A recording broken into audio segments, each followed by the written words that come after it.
Presenting जिबारो। कहानी की शुरुआत में जंगल के बीचों बीच हमें कुछ योद्धाओं को दिखाया जाता है जो लगातार आगे बढ़ रहे होते हैं। इन योद्धाओं में सबसे आगे जिबारो होता है। इन योद्धाओं को देखकर ऐसा लगता है कि ये दूसरे राज्यों के ऊपर कब्जा करते हैं और उन्हें लूट लेते हैं। अब ये जंगल में एक जगह रुकने का फैसला करते हैं जहां जिबारो अपने घोड़े को पेड़ के साथ बांधकर पास ही की झील में पानी पीने के लिए जाता है। और जब वो झील के पास पहुंचता है तो देखता है कि पानी के अंदर सोने का एक टुकड़ा है, जिसे देखकर वो हैरान हो जाता है। वैसे भी इन सोल्जर्स, इन योद्धाओं का यही काम है, ये दूसरे राज्यों को लूटते हैं। लेकिन जिबारो को नहीं पता होता कि पानी के अंदर से कोई उसे देख रहा है। जिबारो वहां से जाने लगता है। उसे महसूस होता है कि उसके पीछे कोई है, पर जब वो पीछे देखता है तो वहां पर कोई नहीं होता। उसके जाने के बाद पानी के अंदर से एक गोल्डन लेडी निकलती है जिसका नाम सायरन है। और सायरन अब अजीब सा डांस करना शुरू कर देती है। डांस करने के बाद वो जोर से चिल्लाती है और उसकी चीख की आवाज सुनकर यहाँ आसपास जितने भी सोल्जर्स होते हैं सब के सब उसकी तरफ खींचे चले जाते हैं। दरअसल उसकी आवाज से हर कोई मंत्र मुग्ध हो गया है और जब वो सायरन को देखते हैं तो हर कोई उसे पाना चाहता है। उसे पाने की होड़ में जब वो उसकी तरफ बढ़ रहे होते हैं तो एक दूसरे की तलवार से ही इनकी मृत्यु हो जाती है और जितने बचते हैं वो पानी में डूब जाते हैं। और इस तरह से सायरन की चीख की आवाज से यहाँ सब के सब मारे जाते हैं। सिर्फ एक ही योद्धा बचता है जो होता है जिबारो। सायरन जिबारो को देखती और जोर से चिल्लाती है, लेकिन उसके चिल्लाने की आवाज का उस पर कोई असर नहीं पड़ता क्योंकि वो एक डेफ है, यानी कि उसके पास सुनने की शक्ति नहीं है। और ये देखकर सायरन हैरान हो जाती है क्योंकि आज तक कोई भी उसकी मैजिकल आवाज से नहीं बच पाया, लेकिन उसकी मैजिकल आवाज का जिबारो के ऊपर कोई भी असर नहीं हो रहा होता। उसे लगता है कि शायद उसका मैजिक जिबारो के ऊपर काम नहीं कर रहा, इसीलिए वो पानी के अंदर चली जाती है। जिबारो भी बहुत ज्यादा डरा हुआ होता है क्योंकि उसके सभी साथी मारे गए। लेकिन सायरन एक बार फिर से पानी के अंदर से अपना सर बाहर निकालती और जिबारो को देखती है। दरअसल जिबारो की तरफ अब वो अट्रैक्ट हो रही है। उसे लगता है कि इसके अंदर कोई खास बात है, इसीलिए उसकी आवाज का, उसके मैजिक का उस पर कोई असर नहीं हुआ। जिबारो अपना घोड़ा लेकर इस जगह से भाग जाता है और थोड़ी दूर जाने के बाद वो एक पेड़ से टकराकर बेहोश हो जाता है। कुछ देर के बाद उसे होश आता है और अब वो अपना सफर पैदल ही तय करता है। चलते चलते वो बहुत ज्यादा थक गया है, इसीलिए नदी के किनारे वो सो जाता है। और जब रात को वो सो रहा होता है तो वहां पर सायरन आती है जो उसे पाने के लिए, जानने के लिए बहुत उत्सुक है। वो उसके आसपास डांस करती है, लेकिन जिबारो जो कि एक डेफ है वो सुन नहीं सकता, इसीलिए उसे सायरन की प्रेजेंस के बारे में कुछ पता नहीं चलता। सायरन उसी के पास सो जाती है। अगली सुबह जब जिबारो की नींद खुलती है तो वो अपने पास सायरन को देखता है और उसे देखता ही रह जाता है क्योंकि उसका पूरा शरीर सोने का होता है जिसमें हीरे, मोती, पन्ने जड़े होते हैं जो दुनिया की सबसे बेशकीमती चीजें हैं। और तभी सायरन की आंख खुल जाती है, वो वहां से भागने लगती है। जिबारो जब उसे रोकने की कोशिश करता है तो उसका हाथ कट जाता है क्योंकि सायरन की बॉडी की एक लेयर सोने की बनी हुई है।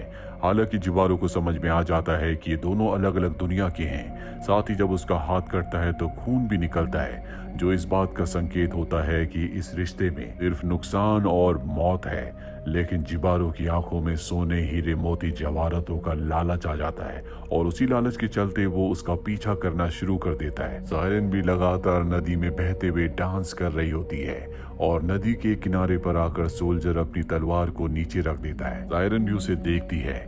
उसकी आंखों में उसे पाने की एक ललक है क्योंकि वो पहला ऐसा इंसान है जो उसकी आवाज से जिंदा बचा है। और अब ये दोनों एक दूसरे की तरफ बढ़ने लगते हैं। जल्दी ये दोनों एक दूसरे के करीब आ जाते हैं, जिसके बाद ये किस करते हैं। जिबारो के होठों से खून निकलता है जो इस बात का संकेत होता है कि ये दोनों एक दूसरे के लिए नहीं बने।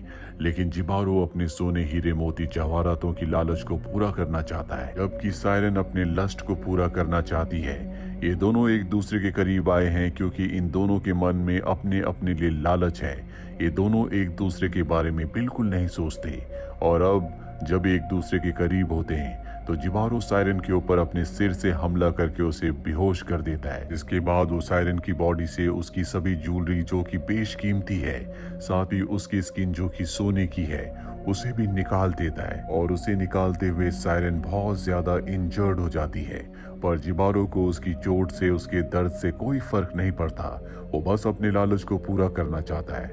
वो उसके शरीर से सोने का एक एक कतरा निकालने के बाद उसे नदी में फेंक देता है और वहां से उस सोने को लेकर भाग जाता है। लेकिन सोने का वजन बहुत ज्यादा होता है, जिसे उठाने में उसे बहुत प्रॉब्लम हो रही होती है। लेकिन फिर भी उसके अंदर का लालच कहता है कि उसे सोना लेकर यहाँ से जाना है, जबकि वो जानता है कि इस जंगल से निकल पाना इतना आसान नहीं है। वहीं हमें सायरन की बॉडी को दिखाया जाता है जो बहते हुए अपने तालाब तक पहुंच जाती है, जिसके बाद खून का एक सैलाब निकलता है जो पूरी नदी में फैल जाता है। वहीं जिबारो बहुत ज्यादा थक गया होता है, इसीलिए नदी के किनारे वो पानी पीता है जिसमें सायरन का मैजिकल खून भी होता है। और सायरन का मैजिकल खून जब पानी के साथ उसके पेट के अंदर जाता है तो उसके सुनने की शक्ति उसे मिल जाती है। उसने पहली बार आवाजें सुनी होती है, इसीलिए वो अजीब सा बिहेव करने लगता है। उसे कुछ समझ नहीं आता कि सब उसके साथ क्या हो रहा है, और जल्दी वो अपने आप को शांत करता है और यहाँ से निकलने की तैयारी करने लगता है। वहीं सायरन को दिखाया जाता है जो पानी से बाहर आती है, वो अब भी जिंदा होती है। और जब वो अपने शरीर को देखती है तो उसे बहुत दुख होता है, क्योंकि उसके सुंदर जेवरात जो कि उसके शरीर की शोभा बढ़ाते थे, जिन पर उसे गुरूर था, वो सब के सब अब जिबारो लेकर जा चुका है। और इसी के साथ उसका भ्रम भी टूट जाता है। दरअसल उसे ऐसा लग रहा था कि जिबारो उसे पसंद करता है, लेकिन अब उसे पता चल गया है कि जिबारो सिर्फ उसके सोने चांदी हीरे जवाहरात के लिए उसके पास था।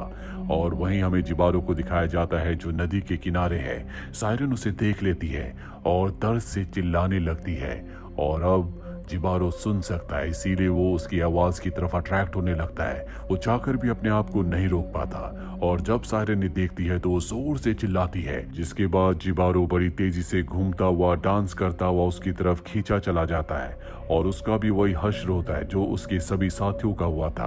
पानी के नीचे हमें बहुत सारे स्कल्स दिखाए जाते हैं, जिसका मतलब ये है कि सायरन यहाँ पर हजारों लोगों को मार चुकी है। पर अब सायरन के पास भी कुछ नहीं बचा। जो उसके शरीर की सुंदरता थी, जो उसकी ज्वेलरी थी, जिस पर उसे गर्व था, अब वो उससे छिन चुका है। दरअसल ये पूरी की पूरी कहानी आज की दुनिया को रिप्रेजेंट करती है, जहाँ पर हर एक इंसान दूसरे इंसान से किसी न किसी लालच, किसी न किसी कारण से जुड़ा हुआ है। जिस तरह से जिबारो सायरन के पास गया क्योंकि उसे उसका सोना, हीरे, मोती, जवाहरात चाहिए थे, वहीं सायरन भी जिबारो के पास इसलिए गई क्योंकि वो अपनी लस्ट को पूरा करना चाहती थी। इन दोनों के मन में एक दूसरे को इस्तेमाल करने का लालच था, और बुरे काम का बुरा अंत ही होता है। जिस तरह से जिबारो के मन में सोने का लालच था, उसने सोने को पा तो लिया, लेकिन वही सोना उसकी मौत का कारण बना। वहीं सायरन जिसने कई लोगों को मारा, उसी के एक शिकार ने उसकी वो हालत कर दी जिसके बारे में उसने कभी सोचा भी नहीं था। उसकी सारी ज्वेलरी जिस पर उसे कभी गुरूर हुआ करता था, वो सब कुछ उससे छीन लिया। आज की दुनिया में भी इंसान उतने ही क्रूर हैं जितना कि जिबारो था। उसने सायरन की बॉडी से सोना निकालते हुए उसे बहुत जख्मी किया था, बहुत दर्द पहुंचाया था। आज की दुनिया में भी इंसान अपने लालच को पूरा करने के लिए किसी भी दूसरे इंसान को किसी भी तरह की तकलीफ देने से पहले सोचता तक नहीं है।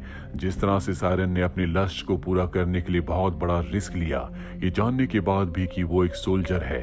ये दोनों अलग अलग दुनिया के हैं। आज की दुनिया में भी इंसान अपनी लस्ट को, अपने लालच को पूरा करने के लिए हर तरह के रिस्क लेने के लिए तैयार है, भले उसमें उसकी जान क्यों ना चली जाए। हालांकि हमें जिबारो की कहानी एक एनिमेटेड सिंपल कहानी लगती है, लेकिन इसके पीछे बहुत सारे हिडन मीनिंग्स हैं जो बार बार आपको देखने पर पता चलेंगे। नेटफ्लिक्स पर आप इस एपिसोड को देख सकते हैं। उम्मीद करते हैं कि ये कहानी आपको पसंद आई होगी।